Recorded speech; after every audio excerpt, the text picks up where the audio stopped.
Assalamualaikum warahmatullahi wabarakatuh. Halo sobat setia Fakta Kehidupan. Tidak lupa kami sampaikan salam sehat, salam sejahtera. Semoga tercurah segala bentuk kebaikan dan juga kita semua dalam lindungannya. Seperti biasa, kita akan berbagi kisah dari yang unik, menarik sampai bikin nangis. Mari kita simak kisahnya.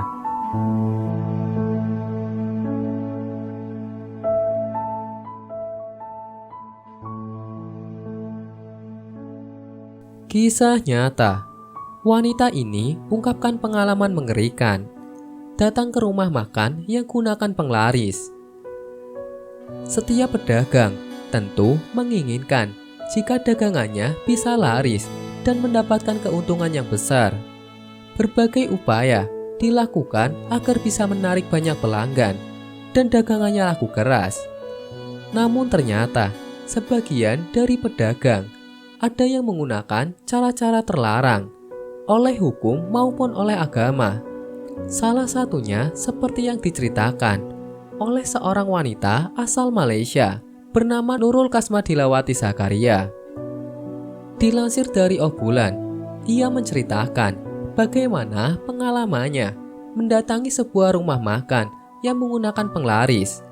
Menurutnya, penggunaan cara haram ini bukanlah hal yang baru dan bahkan bisa dilakukan oleh restoran yang terlihat elegan sekalipun. Saat itu, Nurul mendatangi sebuah rumah makan nasi lemak yang cukup terkenal di Kuala Lumpur bersama dengan temannya yang bernama Encik Hasem. Terlihat banyak orang yang mengantri untuk memesan nasi lemak, padahal rasanya biasa saja dan bahkan harganya lebih mahal. Meski demikian, Encik Hasem yang mengajak Nurul merasa bahwa itu wajar saja. Ketika itu, Nurul dan anak-anaknya mencari tempat duduk, sementara Encik Hasem ikut mengantri untuk memesan. Ketika sudah mendapatkan tempat untuk duduk dan melihat banyak orang yang mengantri, tiba-tiba Nurul mendengar karyawannya yang berteriak, "Nasi habis, nasi habis." Namun yang aneh dan membuat Nurul enggan datang lagi ke rumah makan tersebut adalah saat melihat seorang karyawan pria menuju ke belakang dan membuka sebuah pintu toilet serta mengambil satu periuk nasi. Di dalamnya juga terdapat beberapa panci yang sudah tersusun bertingkat yang kemungkinan besar berisi nasi. Toilet tersebut berjenis jongkok dan terlihat oleh Nurul memang ada jamban di dalamnya, sedangkan panci-panci tertutup rapi. Nurul lantas mempertanyakan dalam hatinya motif menyimpan nasi dalam toilet. Meski tidak digunakan, toilet tetaplah toilet yang sudah dianggap tempat kotor. Setelah melihat kejadian tersebut, bersama anak-anaknya kemudian mendatangi Encik Hasem dan membatalkan pesanan. Namun karena sudah membayar dan makanan sudah dibungkus, nasi lemak itu pun dibawa pulang. Nurul sendiri enggan memakannya. Keesokan harinya, barulah Nurul menceritakan kepada Encik Hasem tentang apa yang dilihatnya.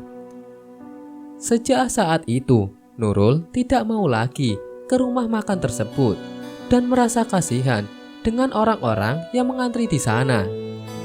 Nurul juga mengungkapkan ada beberapa ciri lain rumah makan yang menggunakan penglaris.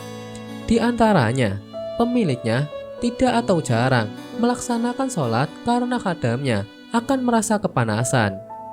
Pemilik warungnya akan menggunakan wafah atau mantra yang ditulis di kertas dan di kulit binatang. Meski menggunakan tulisan Arab, namun tulisan tersebut tidak bisa dimengerti. Biasanya disimpan di bawah nampan, tempat makan atau digantung layaknya Al-Quran. Rumah makan yang menggunakan penglaris tidak memasang hiasan Al-Quran. Bahkan jika ada pembeli yang membaca Quran akan segera ditanya dan melarangnya. Karena jin dan khodam akan marah terutama ketika mendengar bacaan surah Al-Mulk atau Al-Jin. Biasanya pembeli yang datang ke rumah makan penglaris akan memiliki selera yang besar. Namun, ketika sudah membeli dan membawa pulang, makanan tersebut terasa basi dan rasanya tidak seperti saat makan di tempat. Jadi, jin penglaris tersebut hanya membuat makanan nikmat saat disantap di tempat. Warung penglaris juga sering menempelkan benda-benda yang tidak mengerti maksud dan penempatannya untuk apa.